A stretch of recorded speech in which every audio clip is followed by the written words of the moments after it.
Right, I'm going to try and explain Dijkstra's algorithm by jumping straight into an exam question, and this is from the usual January 2005, I think it is, exam, the first one that I use all the time.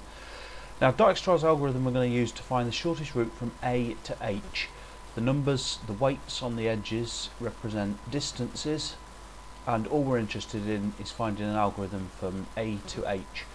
Now, how does it work? Well, the first thing it does is, like all our algorithms, you have to pretend that you're a dumb machine. So we're going to do a lot of things that as a human being you might think are a bit daft. Anyway, we've got these boxes set up. I did this beforehand so that I wouldn't spend ages, even though they're a complete mess. These boxes, I'm going to put three things in them. The first number here is just the order in which we add to the graph, and I'll explain what I mean by that later. We're going to start with A. So A is the 0th, or maybe the first, it depends on who you talk to, what we put in here. I'm going to put 0 in there.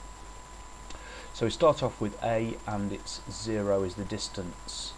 Actually, I'm going to change that to a 1 because that's probably what this syllabus does. So A is the first one we labelled, and the distance from A to A is 0, and we're definite about that. Now, we're definite about A, so we've added it to the graph. None of the others is yet added to our definite part of the graph.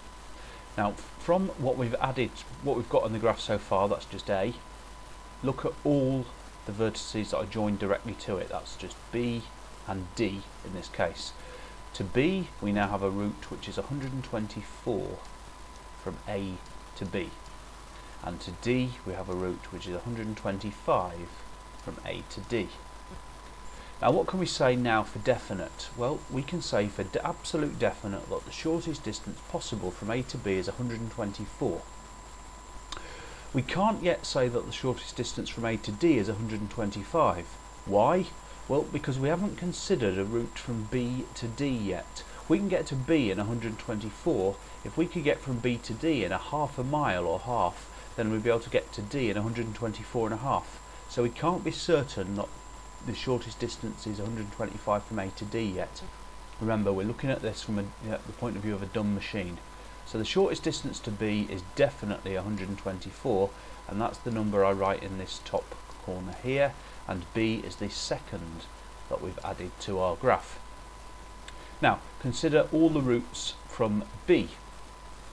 A is already on the graph, C we haven't added yet, and we've now got a route from A to C, which is 124 plus 95, which is 219. So we can get from A to C in 219. It might not be the best, but that's what we've got so far. Now, 147 from B to F makes it from A to F 100 and what's that, 71. So we can get from A to F in 271. This should say, idiot, 271.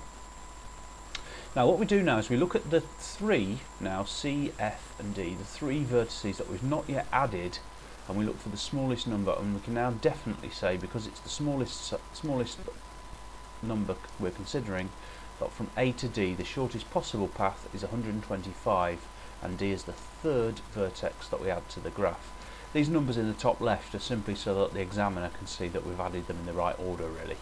Now, from D, consider all the routes out of D. A is already part of the graph we've added, so D to C is 74 more than 125, that's 199. That's better than the 219 we've got so far. So we've now found a shorter route to C, it's only 199 that way. 67 from D to E make our route from A to E 192. Check that I'm not making a mistake here, I'm doing all this in my head as I'm doing it. 192. That's all we've added there. So next, 199, 192, 271. That tells us that without any doubt whatsoever the shortest distance from A to E is 192. We're still not certain about C, by the way. If E to C was only 6, we'd be able to get there in 198. So E is the fourth we add to our graph, 192 is the best. Now, all the routes out of E. 101 to C doesn't improve. If it doesn't improve, don't change it. E to F is 75 more than this, that's 167, that's 267, that's an improvement, so change that, 267. So the bottom is just a working out, sort of working rolling thing. 78 here makes that 270, the shortest possible distance to G so far, 270. Look at our numbers. 199 is the smallest, and that's C. Now I think the examiner's trying to trick us there by making us add E before C, but the shortest to C is 199. Now all routes out of C we already know are better than that, so we don't need to consider that anymore. Now F is next. 267 is definitely the shortest route into F, and it's the sixth one that we've added. So you see how Dijkstra's algorithm is building up our graph one by one. From F, 102 takes us to G, that's no better than what we've already got. 118 takes us to H, that would make it, what, 385. So we can get to H in 385. To G is 270. That's the smallest number we've not considered so far, so 270 to G, that's the seventh number. All the routes from G, well, we've already got the shorter than that to F and E, so 135 on top makes that 405. That's no better than what we already have, and so we conclude that 385 is the best route to H. And H is the eighth that we add. Now, what is that route then? We know it's 385. What is that route? Well, now I'm going to go backwards, scan backwards through. If we have to get to H in 385, then you might remember that that came from 118 plus 267. So it's 118 plus 267 gave the 385, not 270 plus 135. That doesn't work.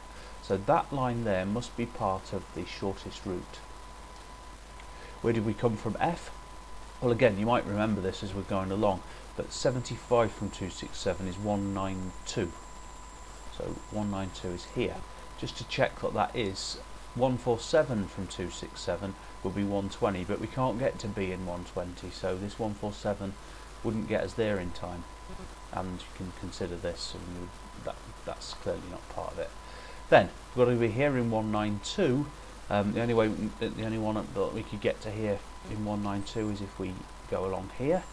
67 from 192 is the 125 that we can get to D in. Now we can't even get to C in 192, so C can't be part of the shortest path. And 125 to D takes us to there. So this highlighted route is now the shortest possible path from A to H.